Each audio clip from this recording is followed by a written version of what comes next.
사랑과 은혜가 풍성하신 하나님 아버지, 새로운 한 주의 첫날을 허락하여 주시고 또 오늘도 주님 앞에 서게 하시니 감사를 드립니다.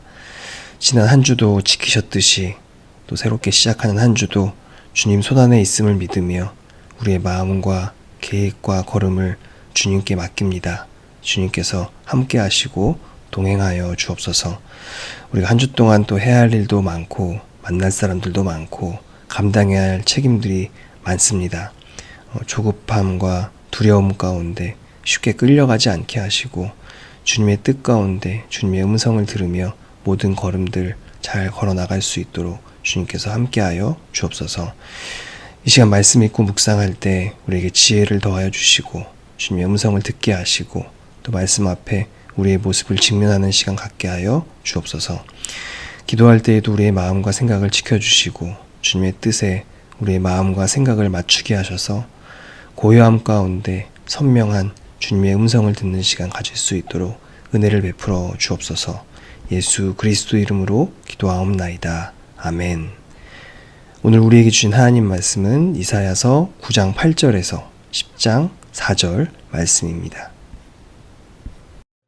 주께서 야곱에게 말씀을 보내시며 그것을 이스라엘에게 임하게 하셨은즉 모든 백성 곧 에브라임과 사마리아 주민이 알 것이오늘 그들이 교만하고 완악한 마음으로 말하기를 벽돌이 무너졌으나 우리는 다듬은 돌로 쌓고 뽕나무들이 찍혔으나 우리는 백향목으로 그것을 대신하리라 하는도다.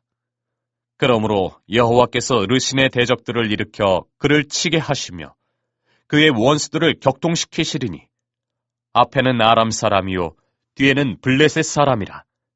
그들이 모두 입을 벌려 이스라엘을 삼키리라. 그럴지라도 여호와의 진노가 돌아서지 아니하며 그의 손이 여전히 펴져 있으리라.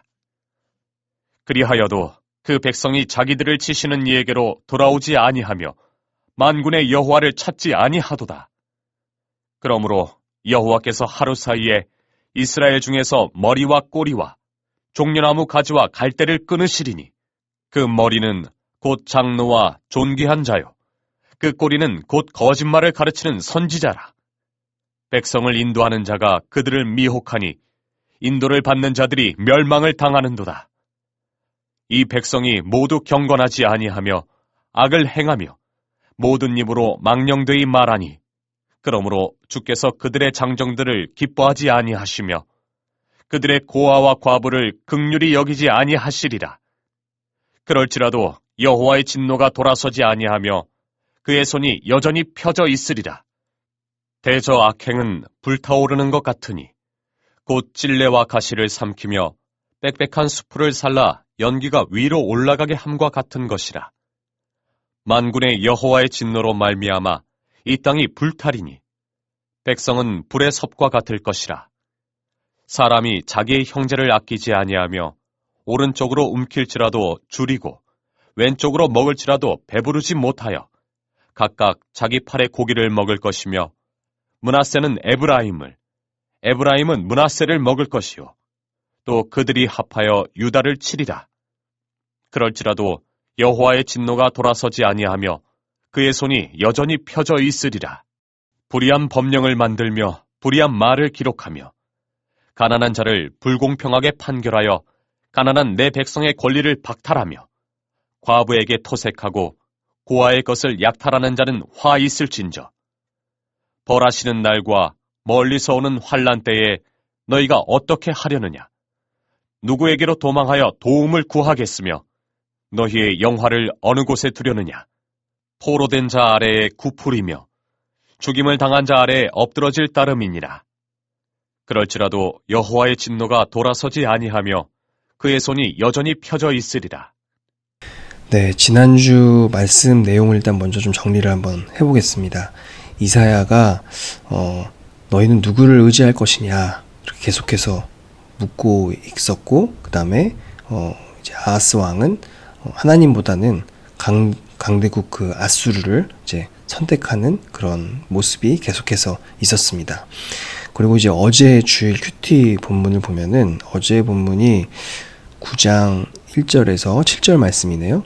어제 내용을 좀 간단하게 좀 먼저 정리를 하면 그렇게 하나님보다 이제 아수르를 선택한 남유다에게 한 아기가 우리에게 낫다라는 이 말씀을 주세요. 너희가 의지하는 그 아수르는 힘과 무기로 질서를 세우는 나라지만 하나님은 한 아기를 주신다는 거예요. 힘과 무기, 어떤 그런 강한 능력을 주시는 게 아니라 한 아기를 너희에게 주실 것이라는 거예요. 그리고 그 아기를 통해서 이 땅을 통치할 것이라는 거죠. 참 놀라운 말씀인 거죠. 그러니까 아하스는 힘을 의지하고 있는데 아무 힘없는 것 같은 그 아이를 너에게 줄 것이다 라고 말씀하고 계시는 거예요. 힘과 무기로 통치하는 나라가 아니라 한 아기를 너에게 줄 것이고 그 다윗의 어떤 후손을 통해서 너희를 통치할 것이라는 말씀인 거죠. 근데 그 아기가 어떤 아기죠? 공평과 정의로 다스리고 또 약한 자를 살리는 어떤 평화의 왕, 정의의 왕입니다. 그러니까 아수르는 폭력과 어떤 힘으로 평화를 만드는 나라라고 한다고 하면 한 아기가 다윗의 자손인 이 한 아기가 다스리는 하나님 나라는 공평과 정의로 평화를 만드는 나라라는 거죠.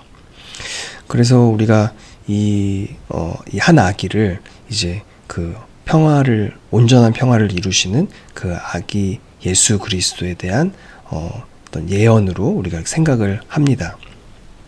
이런 내용이 이제 있었고 이제 오늘 본문으로 이어지는 겁니다. 그러니까 아무리 말을 해도 듣지 않고 또 이러한 한 아기가 너희를 다스릴 것이다라고 하는데도 하나님 말씀을 계속 듣지를 않아요. 그 가운데서 이사야 9장 오늘 본문 8절부터 10장 4절까지가 이제 이어지는 겁니다. 아무리 너희에게 구원의 길을 열어놓고 한 아기의 어떤 평화의 왕이 올 거라는 어떤 그런 말씀을 주셔도 너희가 거부하게 되면 이제 이런 심판이 있을 것이다라는 말씀을 이제 하시는 거예요.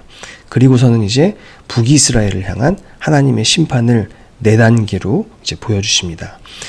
그런데 이제 이 4단계가 각각 따로따로 이렇게 떨어진 그냥 각각의 심판이 아니라 하나의 죄가 점점 깊어지면 이제 점점 하나가 또 되고 또 하나가 되고 점점 이 공동체 전체를 무너뜨리는 그런 과정을 보여주는 그런 4단계의 어떤 그런 심판입니다.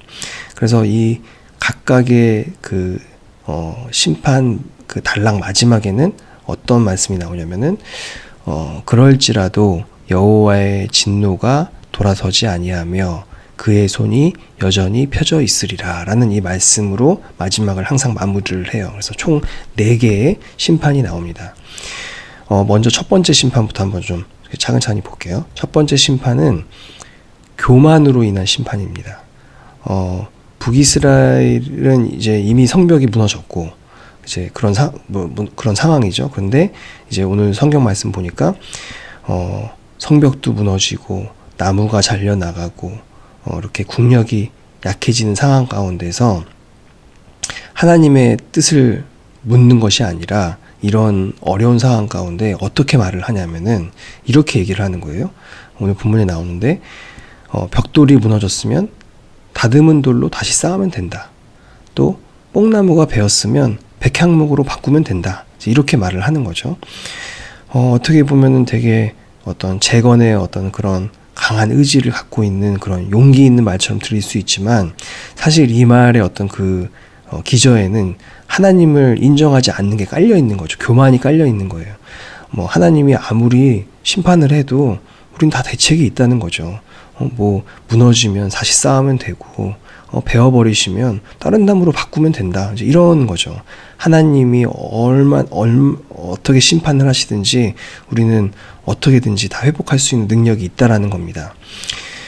이제 그러니까 하나님이 이제 그 두 번째 징계를 말씀하시는 거예요. 그 두 번째 징계는 뭐냐면은 어떤 지도자의 무능력, 지도자들이 거짓말을 하는 상황, 이런 것들을 말씀을 하세요. 백성이 하나님께 돌아오지 않는 것도 문제지만 사실 더 큰 문제는 이 백성을 하나님께 돌아오게 해야 할 지도자들이 잘못된 길로 인도한다는 거죠. 그게 심판이라는 거예요. 정치 지도자들도 타락했고 또 종교 지도자들도 타락한 상황이죠. 진리가 아닌 것을 마치 진리인 것처럼 그렇게 가르치는 상황인 거죠. 결국에는 이제 이 죄가 공동체 전체에 퍼져서 이렇게 모든 사람이 다 그 죄의 영향력 안에 들어가게 되는 겁니다. 그러니까 이 적은 숫자의 이 정치 지도자들, 종교 지도자들이 타락을 함으로써 결국에는 이 죄가 전체 모든 이 북이스라엘 백성들을 괴롭게 하는 그런 상황이 된다는 거예요. 그래서 그것이 이제 하나님이 말씀하시는 두 번째 심판입니다. 그 다음에 세 번째 심판은 뭐냐? 그래서 결국에는 그 죄가 이 공동체에 다 들어오게 되고 이 죄가 이 공동체를 완전히 파괴한다는 거예요. 그래서 여기서 보면은 이 내용을 보면은 이사야가 이제 이 악을 불에 비유합니다. 그래서 불이 처음에는 작은 가시덤불만 태우는 것처럼 보이지만 점점 불길이 번지면서 이 숲 전체를 삼켜버린다. 이렇게 표현을 하는 거죠. 죄가 그렇잖아요. 죄가 처음에는 죄 지은 사람에게만 피해를 주는 것처럼 보이지만 결국에는 이 죄를 지은 사람 때문에 이 다른 사람이 결국에는 또 피해를 보게 되고 결국엔 그렇게 이 공동체가 무너지게 되는 거죠. 북이스라엘도 같은 상황이었거든요. 북이스라엘 안에서 에브라임이 므낫세 공격하고 또 므낫세가 에브라임 공격하고 이렇게 막 서로 민족끼리 서로 막 공격하고 물어뜯게 되거든요. 그런데 또 이 두 지파가 유다를 공격할 때는 또 힘을 합친다는 거죠. 죄를 지을 때는 언제 그랬냐는 듯이 또 하나가 돼서 또 유다를 또 공격을 하는 거죠. 그러니까 결국에 이 죄는 나를 망친과 동시에 또 다른 사람을 망치고 그렇게 또 우리 전체를 망치게 된다라는 것이죠. 네 번째 또 심판은 이야기하시는데 네 번째 심판은 불의로 가득하게 된 그런 법과 제도에 대한 심판입니다. 그러니까 일단은 이사야 10장 1절부터 2절 말씀 한번 읽어볼게요. 불의한 법령을 만들며 불의한 말을 기록하며 가난한 자를 불공평하게 판결하여 가난한 내 백성의 권리를 박탈하며 과부에게 토색하고 고아의 것을 약탈하는 자는 화 있을진저. 이 말씀을 통해서 우리가 알 수 있는 게 뭐냐면은 이 네 번째 심판은 어떤 개인의 일탈이 아니라는 거예요. 뭐냐면은 불의한 법이 불의한 법이 만들어진다는 거죠. 불의한 판결이 넘쳐난다는 거죠. 불의한 법으로 이 사람을 심판하게 되고 불의한 판결이 넘쳐난다는 거죠. 그래서 어떤 결과가 나오냐면은 2절에 보니까 가난한 사람은 재판을 받아도 그냥 권리가 박탈되는 거죠.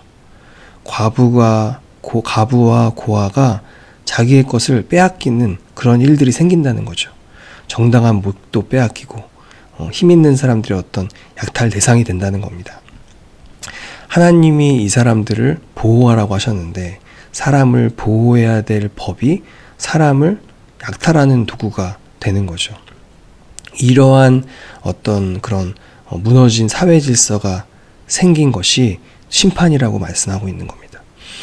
그러니까 결국에는 이 오늘 본문이 설명하고 있는 이 네 가지 심판은 이 결국에는 개인으로부터 이 전체 사회까지 다 연결되어 있는 거예요. 점점 심화되면서 사회 전체를 무너뜨리는 그런 심판이 된다는 거죠. 첫 번째로는 징계를 받고도 깨닫지 못하는 어떤 그런 교만. 두 번째는 진리를 왜곡해서 거짓을 전하는 그런 무능한 지도자들. 세 번째는 공동체가 서로 미워하고 공격하는 것. 네 번째는 이런 불의한 법과 제도가 이런 이 공동체 안에 자리 잡는 것. 이 네 가지가 심판이라고 말씀하시는 겁니다. 우리가 하나님의 음성에 귀 기울이지 않고 하나님의 나라를 이루지 못하면 이러한 비참한 상황이 우리에게 임한다는 겁니다. 우리가 하나님의 음성에 귀 기울이고 또 하나님 나라를 이 땅에 이룰 때 하나님의 공동체가 된다는 것이죠. 우리가 속한 그런 하나님 나라라는 이 공동체는 오늘 말씀을 비추어 보면 교만한 나라가 아니라 늘 주님 앞에서 겸손한 나라인 것이고, 거짓을 말씀하는 나라가 아니라 진리의 말씀을 가까이 하고 또 그 말씀의 어떤 참된 뜻을 알기를 힘쓰는 나라라는 것이죠. 또 서로를 비방하고 무너뜨리는 나라가 아니라 사랑으로 하나 되는 나라라는 거죠. 또 법과 제도로 다른 사람을 약탈하는 나라가 아니라 법과 제도로 하나님이 맡기신 사람들을 잘 보호하는 나라라는 거죠. 이게 하나님이 원하시는 나라라는 겁니다. 오늘 말씀을 통해서 우리가 먼저 내 마음과 내 삶, 그리고 또 우리 가정, 또 우리 교회, 우리가 속한 이 모든 공동체가 하나님 나라를 꿈꿀 수 있게 되기를 그렇게 소망했으면 좋겠습니다. 오늘 주신 이 말씀을 우리가 기억하면서 겸손하게 하나님의 말씀을 가까이 하고 사랑으로 하나 되고, 또 이 사회 가운데 하나님이 주신 사람들을 우리가 사랑으로 잘 대하는 그런 하나님 나라가 되기를 꿈꾸는 그런 은혜가 우리 가운데 있기를 소망합니다. 우리에게 주신 이 비전을 늘 기억하면서 살아가는 새로운 한 주 저와 여러분 되시기를 주님의 이름으로 축원합니다. 기도하겠습니다. 사랑과 은혜가 풍성하신 하나님 아버지, 우리에게 새로운 한 주를 허락하시니 감사를 드립니다.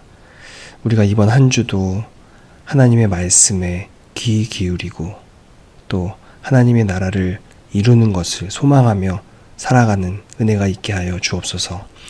어느 곳에서나 소금과 빛으로 살아가게 하시고, 또 하나님과 사람들에게 사랑받는 믿음의 사람들 다 되게 하여 주옵소서.